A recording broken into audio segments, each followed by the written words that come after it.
बिस्मिल्लाहिर्रहमानिर्रहीम। हेडिंग है हमारा, यहाँ पे हेडिंग है physiological functions of growth hormone. ज़्यादा हम फिजियोलॉजी के रेफरेंस से ग्रोथ हार्मोन को, चूँकि इसकी बेसिक्स कुछ की कहाँ पैदा होता है और कौन इसको कंट्रोल करता है, ये चीज़ें ऑलरेडी कंट्रोल के अंदर डिस्कस हो चुकी हुई हैं। जैसा कि इसका नाम बता रहा है, ग्रोथ हार्मोन बॉडी की ग्रोथ को कंट्रोल करना, और ये बच्चे के जब बच्चा भी डेवलप होना शुरू हो रहा है उस वक्त भी काम कर रहा है, बच्चे के पैदा होने के बाद जवान होने तक, फुल हाइट गेन करने तक, उसके बाद मोटे होने तक, हर चीज़ को, इवन उसके बाद भी ये पैदा होता है कम मिकदार में और बॉडी को मेंटेन रखने में मदद देता है। ये इसका जनरल फंक्शन है। और अगर आप यहाँ पे देखें तो वर्डिंग है जी, exert their principal effects by stimulating target glands. Number एक, ये मुख्तलिफ ग्लैंड्स को अफेक्ट करता है, जिसमें थायराइड भी शामिल है, एड्रिनल कॉर्टेक्स शामिल है, ओवरीज हैं, टेस्टिस हैं, मेमोरी ग्लैंड्स हैं। इसके अलावा ये इनको कंट्रोल करने के साथ साथ ये और भी बहुत से फंक्शन है जिसका जिक्र अभी नीचे इसी वर्डिंग है कि नेक्स्ट चैप्टर्स में भी इसका जिक्र आता रहेगा, जहां जहां पे ये जो भी इफेक्ट कर रहा है किसी भी ग्लैंड के साथ। ग्रोथ हार्मोन्स के हवाले से ये वर्डिंग है, in contrast to other hormones does not function through a target gland but exerts its effect directly on almost all tissues। ये बॉडी के तकरीबन तमाम टिश्यू को कैसे मुतासर करता है, ये हमने अभी इस टॉपिक्स के अंदर ये तारुफ है सिर्फ इसका। जी, यही है, इसने पहले हेडिंग यही दिया हुआ है, growth hormone promotes growth of many body tissues. अब ये पूरा पैराग्राफ, बल्कि ये 2 पैराग्राफ हैं इसके, इसको अपने समराइज करना है। ग्रोथ हार्मोन का दूसरा नाम सोमैटोट्रोपिक हार्मोन, तीसरा नाम सोमैटोट्रोपिन, छोटी सी प्रोटीन है और 191 अमाइनो एसिड्स हैं सिंगल चेन के अंदर, मोलेक्युलर वेट इतना है। ये इन्फॉर्मेशन एमसीक्यूज में आ सकती है, अगर पूछना चाहे तो उसकी मर्जी पे बेस करते हैं। बॉडी की तमाम चीज़ों की ग्रोथ को कंट्रोल करता है। सेल, ये लफ्ज़ चेक करें, इंक्रीज साइज ऑफ सेल और increase mitosis.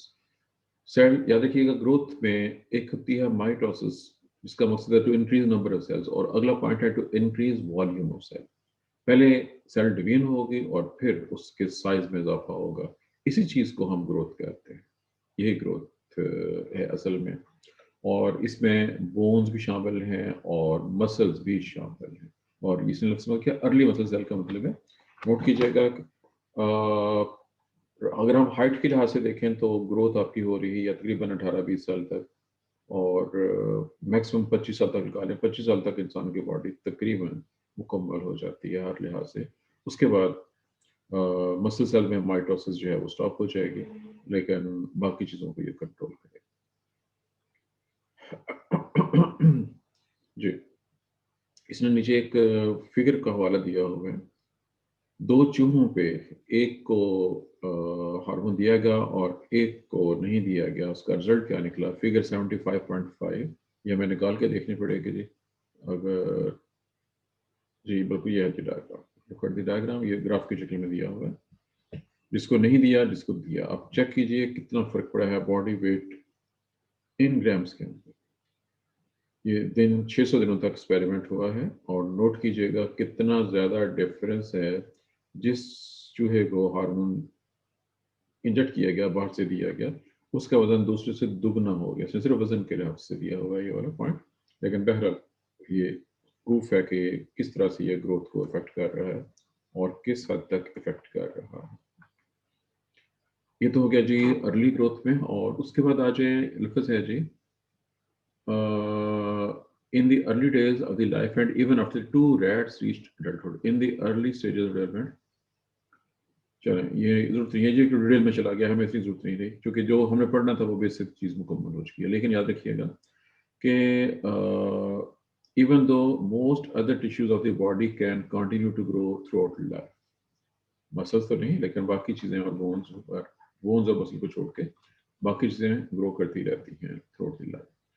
Growth hormones has several metabolic effect. अब यहाँ पे है जिस दूसरा पार्ट इसका इफेक्ट मेटाबॉलिज्म के ऊपर। मेटाबॉलिज्म में बहुत कुछ आ जाता है, और अगले पेज पे देखते हैं जी कि किस, अगले पेज में बल्कि अगले कॉलम पे देखना पड़ेगा हमें, ये किस किस चीज़ को किस तरह से इफेक्ट कर रहा है। Number 1, increased rate of protein synthesis in the most cells of the body, ये प्रोटीन की सिंथेसिस आप करेगा। Second point, mobilization of fatty acid from adipose tissue, increased free fatty acids in the blood and increased use of fatty acid for the energy। ये 3 points हैं इसके। 3 point इकट्ठे दिए हुए हैं, तीनों बहुत इंपॉर्टेंट है, दोबारा चेक किए। बॉडी में एडिपोजेटिव चर्बी भी कहते हैं, जहाँ भी चर्बी है उस चर्बी में से फ्री फैटी एसिड को निकालेगा और ज़ाहिर के ले जाएगा आगे वो ब्लड के अंदर। सेकंड, फैटी एसिड्स को इस्तेमाल करेगा एनर्जी के लिए, यानी एनर्जी जैसे आप समझते हैं कि आमतौर पर हम रूटीन में रोटी खाते हैं, वो ग्लूकोज बनाती है, ग्लूकोज से आगे ग्लाइकोलाइसिस और एसिटाइल को एक क्रेब्स साइकिल ईटीसी। यहाँ पे ऐसा नहीं होगा, बल्कि फ्री फैटी एसिड्स से डायरेक्टली डिटॉक्सिडेशन या ऑक्सीडेशन ऑफ फैटी एसिड आपने पढ़ ली होगी बायोकेमिस्ट्री में सेमेस्टर 3 में या सेमेस्टर 5 में, और उसका जो रिजल्ट निकलता है वो आपको मालूम होना चाहिए, याद होना चाहिए, और वो एसिटाइल कोई में कन्वर्ट होगा और डायरेक्टली ग्लाइकोलाइसिस नहीं होगा बल्कि ग्लूकोज की जगह पे यूज हो जाएगा। और लास्ट वन है decrease rate of glucose utilization, glucose का इस्तेमाल बॉडी में कम हो जाएगा और ये डिपॉजिट हो जाएगा बॉडी में।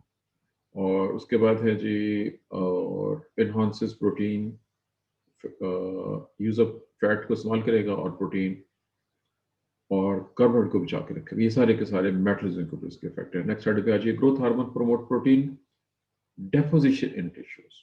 अब प्रोटीन जो है वो डिपॉजिट होंगी, जमा होंगी बॉडी में। ज़ाहिर इसका आसान लफ्ज़ों में कह रहे हैं कि प्रोटीन का मतलब है ग्रोथ, हम उसको कहेंगे कि ग्रोथ हो रही है।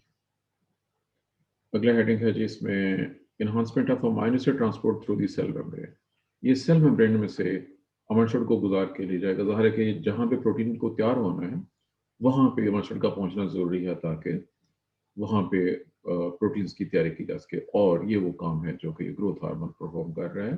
ट्रांसपोर्टेशन में सेल मेम्ब्रेन के अक्रॉस उसकी ट्रांसपोर्ट को ये कंट्रोल कर रहा है, एनहांस कर रहा है, इंक्रीज कर रहा है। ज़ाहिर के सेल के अंदर वो जाएगा मस्टर्ड तो फिर ही जाके उसमें आगे वो प्रोसेस उसकी। और यहाँ भी एक फिक्रा चेक कीजिएगा, इंपॉर्टेंट फिक्रा ये वाला, इसको नोट कर लीजिए। ये बिल्कुल ऐसी है, इंसुलिन भी यही करती है, इंसुलिन भी अमाइनो एसिड को ट्रांसपोर्ट करवाती है। आगे आ जाइए। ये किसी और चैप्टर डिस्कस हुआ। नेक्स्ट है जी enhancement of RNA translation to cause protein synthesis by the ribosome. इसने ये चूंकि गाइटन ने ज़ाहिर है कि जेनेटिक्स को उस रेफरेंस से नहीं पढ़ा हुआ जैसे हम पढ़ते हैं, सेल बायोलॉजी भी इसने वैसे नहीं पढ़ी जैसे कि आप लोग पढ़ रहे हैं जी। आप लोग तो डी रॉबर्टी सेल बायोलॉजी पढ़ रहे हैं बड़े ऊंचे पैमाने पे। तो याद रखिएगा कि असूली तौर पर पहले ये प्रोसेस होगा डीएनए से आरएनए का बनना, अगले स्टेप में आरएनए से प्रोटीन बनेगी। इसने पहले आना है, इससे बाद में आना है, लेकिन बहरहाल गार्डन ने चूंकि इसको पहले दिया हुआ आरएनए से प्रोटीन के बनने का अमल ये प्रमोट कर रहा है। इस अमल को हम टेक्निकली ट्रांसलेशन कहते हैं। ज़ाहिर राइबोसोम्स पे प्रोटीन बनती है, कैसे बनती है ये आप पढ़ चुके या पढ़ रहे हैं या पढ़ लेंगे। अगला हेडिंग जैसे मैंने जिक्र किया है डीएनए से आरएनए का बनना, ये आरएनए के बनने से पहले इसको आना चाहिए था। डीएनए से आरएनए के बनने को ट्रांसक्रिप्शन कहा जाता है, और ट्रांसक्रिप्शन क्या है इसकी डिटेल्स आप ऑलरेडी सेल बायोलॉजी में पढ़ चुके हो गए हैं, शुरू मारूफ है, इसको मैं एक्सप्लेन नहीं कर रहा इसलिए यहाँ पे। Must be the most important function growth hormone, ये इसने फिगर एंड पे जाके लिख दिया है, और ये इसको ज़ाहिर शुरू में होना चाहिए था। हेडिंग है जी decrease catabolism of protein and amino acid. Catabolism anabolism का ऑपोजिट होता है, प्रोटीन के टूटने को रोकेगा, अमाइनो एसिड के टूटने को रोकेगा और सिंथेसिस को कंट्रोल करेगा, और ज़ाहिर है कि ग्रोथ भी होगी। देखिए कि प्रॉपर ग्रोथ बॉडी की वही होती है इसमें प्रोटीन डेवलप हो रही है। अगर बॉडी में चर्बी जमा हो जाए तो वो ग्रोथ नहीं बल्कि वो इंतहाई माठी ग्रोथ होगी, क्योंकि चर्बी का जमा होना खतरनाक होता है। सुन लीजिए क्या कहा है मैंने, बात पे फिर और कीजिएगा मैंने क्या कहा है। बॉडी में अगर चर्बी जमा हो जाए, बंदा मोटा हो जाए, फूल के कुप्पा हो जाए, तो वो प्रॉपर ग्रोथ नहीं है। ग्रोथ का मतलब जो प्रॉपर ग्रोथ है वो सेल डिवीजन का होना और सेल वॉल्यूम में इजाफा होना, प्रोटीन सिंथेसिस, ये चीज़ें प्रॉपर हैं। अगर बंदे में चर्बी जमा हो जाए, और याद रखिएगा फीमेल में चर्बी ज़्यादा जमा होती है, और रीज़न क्या है, डू यू नो फीमेल क्यों ज़्यादा मोटी होती हैं मेल्स के मुकाबले में आमतौर पर? जी आप लोग फिजियोलॉजिस्ट बन रहे हैं जिस वक्त, इतना कुछ तो आपको आना चाहिए। No interest in physiology? Sir जितनी हार्ड वर्क मतलब मेल करते हैं फीमेल उससे कम करती है, उनकी मतलब बॉडी जो एक्सरसाइज होती है वो फीमेल्स की कम होती है मेल के हिसाब से। आपका जवाब सिर्फ ऐसा है? एक, आपने जो जवाब दिया है वो सिर्फ एक पहलू को दिखा रहा है, बाकी पहलू भूल गए हैं आप, या उनको आपकी तवज्जो उनकी तरफ नहीं है। और कोई जवाब यानी और कोई रीजन? आपकी ये बात ठीक है जो आपने कही है कि फीमेल हार्ड वर्क नहीं करती हैं, आमतौर पर हार्ड वर्क नहीं करती हैं, आम फीमेल की बात हो रही है। नहीं, क्योंकि फीमेल दो तरह की हैं। देहाती इलाकों में बहुत सी फीमेल ऐसी हैं जिनको मैंने खुद चारा कुतरते, चारा काटते और शिप्रा के आसपास के इलाकों में चावल लगाते हुए देखा। आप कह रहे हैं फीमेल हार्ड वर्क करती हैं। फीमेल को मैंने जी सर, मैंने भी देखा है, मैंने फीमेल को मैंने भी देखा हुआ है। छपड़ों से गारा निकाल के अपने घरों की लिपाई करते देखा। आप कह रही हैं फीमेल हार्ड वर्क नहीं करती है। मैंने फीमेल को जी ईंटें सर, लाते मैंने भी देखा है। देखा है। चुनाचे जो जिन फीमेल को आपने देखा है वो आम फीमेल नहीं है, वो खास फीमेल है। वो जो खाते पीते घरों की हैं, वो उनकी आप बात कर रहे हैं। जी सर, ऐसे ही है। चलो सुन लीजिए, अगला पॉइंट सुन लीजिए। जो खाते पीते घरों की फीमेल है, एक तो हार्ड वर्क नहीं करती हैं, प्लस ये कि हमारे यहाँ लोगों में बैलेंस डाइट का कंसेप्ट नहीं है। इंतहाई पढ़े लिखे जाहल मैंने देखे हैं, और उनका ये ख्याल है कि ये देसी घी या ताकत, देसी घी में बहुत ताकत होती है, लोग देसी घी खा खा के देसी घी जैसे बन जाते हैं, यानी बॉडी में चर्बी जमा कर लेते हैं। जब वो देसी घी खाते हैं तो बॉडी में जाकर वो चर्बी जमा चर्बी की जगह में वो स्टोर होता है। और जब आप काम नहीं कर रहे, जो बंदा काम नहीं कर रहा, फिजिकल वर्क नहीं कर रहा, उसको देसी घी या घी की जरूरत होती ही नहीं है, चर्बी की जरूरत नहीं होती है। फीमेल्स को जब देसी घी, ऑयल या सेक्शन खाई जाती हैं तो उसकी बॉडी में फैट जमा हो जाती है, वो मोटी हो जाती है और नकारा हो जाती है। इसलिए बैलेंस डाइट बहुत इंपॉर्टेंट है जी। समरी जो कुछ हमने पढ़ा है उसके हवाले से है जी। आगे आ जाइए। Growth hormone. सर जी। सर, तो आपके मुताबिक देसी घी नहीं खाना चाहिए? मेरी बात पे अपने गौर नहीं किया है। एक ऐसे बंदे को, ना सिर्फ मेल फीमेल दोनों के लिए बात हो रही है, जिस बंदे ने हार्ड वर्क नहीं करना है, जिसने फिजिकल वर्क नहीं करना, जिसने एक्सरसाइज नहीं करनी है, जिसने मेहनत मजदूरी नहीं करनी है, उसके लिए ऑयल, घी, मक्खन, चर्बी, ये सारी चीजें जहर हैं। मैंने क्या इस्तेमाल किया है, फॉलो की मेरी बात के नहीं? मैंने उसके लिए जहर का इस्तेमाल किया है। जो चीज़ आपको बीमार कर देगी वो जहर कहलाती है, जिस आपको मोटा कर दे वो आपके लिए इंतहाई खतरनाक है। क्या आप मोटी होना चाहती हैं? जी सर ये, देखिए ना, जब हाँ जी जी जी, बताएं बताएं। एक औरत मतलब बेबी पैदा करती है तो वो देसी घी खाती है, लेकिन तब वो काम तो नहीं ना कर सकती कोई। कौन सी और देसी खाती है? आपकी बात नहीं क्लियर हुई। सर, जब एक औरत के हम बच्चा वगैरह पैदा होता है तो उसे देसी घी दिया जाता है, लेकिन तब वो काम करने की हालत में तो नहीं ना होती। चलें सुन लीजिए, उसका रिजल्ट क्या निकलता है वो भी सुन लीजिए। हर फीमेल, वो जहां जहां पे भी फीमेल का ख्याल किया जाता है, बाहर ये ख्याल किया जा रहा है, ये ख्याल नहीं है, उसके साथ ज्यादती की जा रही है। अब ख्याल ये है कि फीमेल को देसी घी खिलाएंगे तो इसमें ताकत आ जाएगी। याद रखिए, देसी घी सिर्फ बॉडी को एनर्जी प्रोवाइड कर सकता है। जब फीमेल ने काम नहीं करना है तो वो एनर्जी तो यूटिलाइज नहीं होगी। रिजल्ट क्या निकलता है? एक फीमेल जब एक प्रेगनेंसी के दौरान और लैक्टेशन के दौरान एक पांडा खाती है, पंजाबी का मशहूर लफ्ज है, तो उसके वजन में कम से कम 5 kg का इजाफा हो जाता है। एक बच्चे के बाद 5 kg, 2 बच्चे पैदा हो गए 10 kg, 4 बच्चे हो गए 20 kg, 6 बच्चे हो गए तो उसका वजन 1.5 मन इजाफा हो चुका होगा उसके वजन में। आप सोचें कि आपने उसके साथ क्या किया है। फीमेल को देसी घी नहीं, बल्कि उसको घी की जरूरत ही नहीं है किसी भी सूरत में।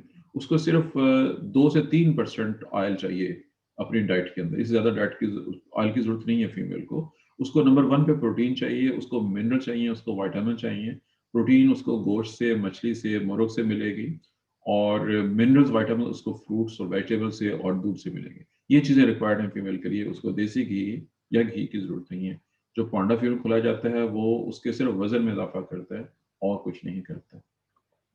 लेकिन सर कुछ फीमेल्स का वेट फिर नॉर्मलाइज भी तो हो जाता है ना, बाद में नॉर्मल भी हो जाता है, अगर सडनली बढ़ता है तो फिर वेट कम भी हो जाता बेटा आपकी आवाज़ साफ नहीं आ रही, क्लियर नहीं आ रही। आपकी आवाज़ क्लियर नहीं है। है। सर मैंने ये कहा है कि मतलब अगर कोई सडनली किसी का मतलब वेट बढ़ता भी है बाद में, तो लेकिन वो बाद में नॉर्मल भी तो हो जाता है ना। नहीं, जब एक बार वजन बढ़ चुका हो तो उसको कम करना जुए शीट लाने के बराबर होता है। और फीमेल का वजन अगर बढ़ जाए तो उसके तो कम होने के चांसेस वैसे ही कम हो जाते हैं। जी हेडिंग है जी, growth hormone enhances fat utilisation for energy. Body में जहां जहां भी फैट मौजूद है उस फैट को वहां से निकालना। और ये लफ्ज जो है यूटिलाइजेशन, ज़्यादा फैट पहले ब्रेक डाउन होगी, ब्रेक डाउन होकर वो फ्री फैटी एसिड सर बनेंगे, और फ्री फैटी एसिड बनने के बाद फिर जब वो बॉडी में यूज होंगे, ये यहाँ पे लफ्ज आ रहा है आपके सामने, फैटी एसिड जब ब्रेक होते हैं, ये चूंकि बायोकेमिस्ट्री का टॉपिक है, एसिटाइल कोई बनता है, एसिटाइल कोई डायरेक्टली आगे क्रेब्स साइकिल और ईटीसी में चला जाएगा। इसका मकसद है कि फैट्स को तोड़ के एनर्जी हासिल की जाए, और जो बॉडी में फाल्ट, याद रखिए फैट बॉडी को सिर्फ मोटा कर रही होती है। फैट की जो प्रॉपर यूटिलाइजेशन है, एक आम इंसान के लिए फैट की ज्यादा रिक्वायरमेंट नहीं है, स्वाय इसके कि बंदा किसी ठंडे इलाके में हो। अगर बंदा ठंडे इलाके में है, वहां पे तो जो चर्बी स्किन के नीचे है उसको फायदा देगी। वो चर्बी जो पेट के अंदर होती है, खासतौर पर मेल्स में या फीमेल में, ब्रेस्ट हिप्स में होती है, वो बजाय उसको हेल्दी करने के उसको ज्यादा अपसेट करती है। जी, ये सवाल को पूछना चाह रहा था जी, क्या क्वेश्चन था आपका? किसी ने सवाल पूछने की कोशिश की थी जी, मुझे इंटरप्ट करते हुए।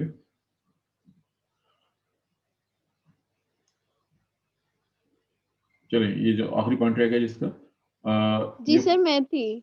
चलिए अब मुझे पूरा करने दें सर इसको। ग्रोथ हार्मोन की एबिलिटी, जिसकी वजह से फैट यूटिलाइज हो रही है, प्रोटीन बन रही है, इससे बॉडी में increase in lean body mass. लफ्ज़ गौर कीजिएगा, लीन बॉडी मैस बहुत अहम है। आप लोग लीन मीट के नाम से वाकिफ हैं कि नहीं? Do you know what is lean meat?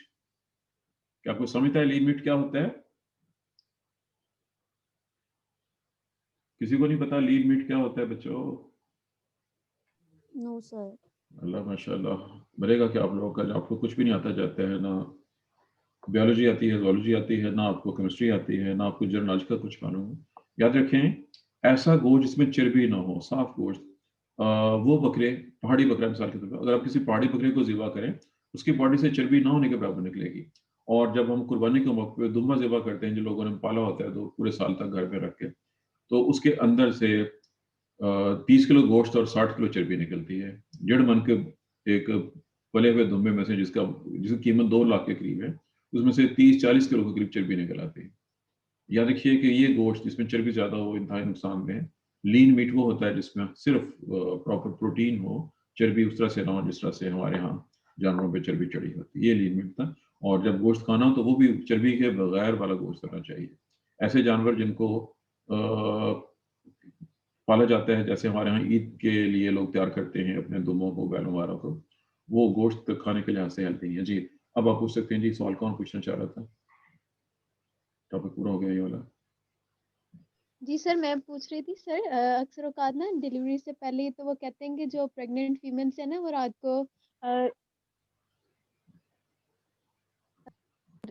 को ना दूध में देसी घी डाल के पिया करें, तो ये भी बेनिफिशियल है या नहीं? नहीं, वो उनको किसी और रेफरेंस से देते हैं। वो पुरगेटिव भी होता है। अगर घी ज्यादा मात्रा में यूज किया जाएगा, वो जुलाब अगर है, ताकि पेट साफ हो जाए, पेट के अंदर मटेरियल जमा ना हो, उसका ये मकसद है, और कोई मकसद नहीं है। यानी उसके जो थैंक यू आम सर। कंसेप्ट है कि उससे फीमेल को ताकत मिलेगी। फीमेल को उस वक्त इस तरह की ताकत की जरूरत नहीं है जो घी में होती है।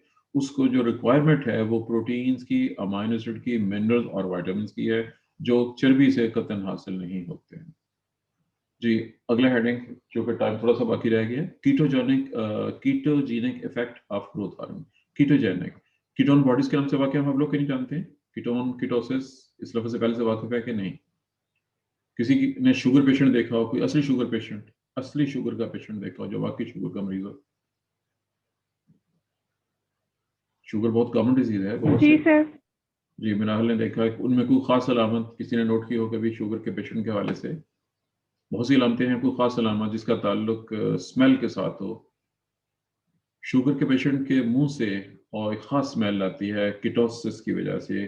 कीटोन बॉडीज जब फैटी एसिड बॉडी में यूटिलाइज होते हैं तो कीटोन बॉडीज डेवलप होती हैं। बायोकेमिस्ट्री का टॉपिक है जो आप ऑलरेडी पढ़ चुके हो। मेन ये है जी कीटोसिस, और ये फैट की मोबिलाइजेशन और यूटिलाइजेशन की वजह से ऐसा होता है। शुगर पेशेंट में उसकी रीजन मैं बता चुका हूँ, कीटोसिस।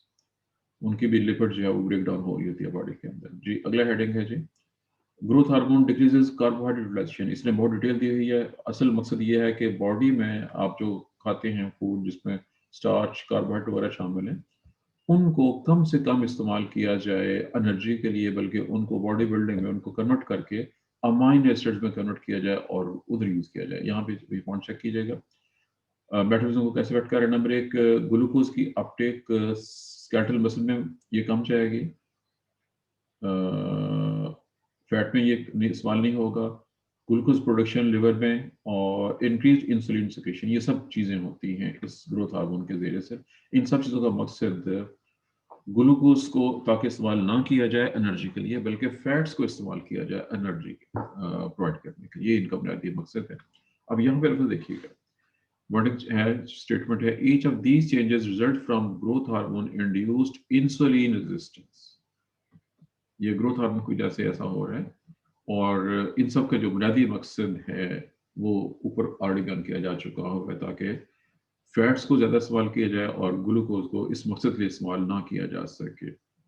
इसका रिजल्ट क्या निकलेगा? लफ्ज़ है जी gluconeogenesis, glucose production by the liver.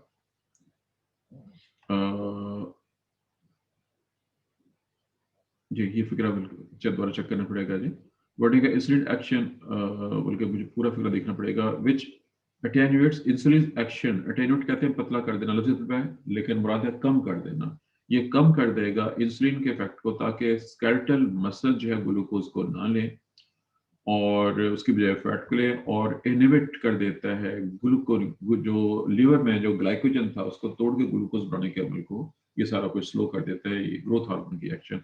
मकसद ये था कि ग्लूकोज का इस्तेमाल एनर्जी के लिए नहीं होना चाहिए। जब बॉडी में ग्लूकोज की मिकदार ज्यादा हो जाएगी तो अब ये लफ्ज चेक कीजिएगा, ये लफ्ज आपके लिए नया हो सकता है। It is diabetogenic. बाहर लग रहा है कि बॉडी में ग्लूकोज ज्यादा हो गया है और इससे शुगर जैसी अलामतें हो सकती हैं, और ये तब होगा जब ग्रोथ हार्मोन जरूर से ज्यादा हो जाए, और अगर बॉडी में बहुत ज्यादा दे दिया जाए तो उससे भी ऐसा हो सकता है। और ये कहाँ देखा जाएगा, आप चेक कीजिएगा। ये चूंकि आपके लिए चीज़ें भूल चुकी होंगी, आपने डायबिटीज मिलाइटिस टाइप 2 याद है, भूल चुकी है? Do you remember? वर्डिंग है जी, produce metabolic disorders very similar to those found in the patient with type 2 non insulin dependent diabetes who are also very resistant to the metabolic effects of insulin. Diabetes mellitus type 2 का जिक्र मौजूद था आपकी second year की book में। इसकी अलामतें बिल्कुल उस जैसी हो जाएगी, बाहर वैसे ही सूट बॉडी में पैदा हो जाएगी। जी टाइम खत्म हो चुका है जी हमारा, और बल्कि 1 मिनट ऊपर हो गया हुआ है जबकि टॉपिक चल रहा है। सर मेरी भी सर जी अटेंडेंस लगा दें। जी ये नोट कराएं हिबा को, 2 बच्चे कौन कौन हैं जो कह रहे हैं? मुंतहा और किसने कहा है दूसरा?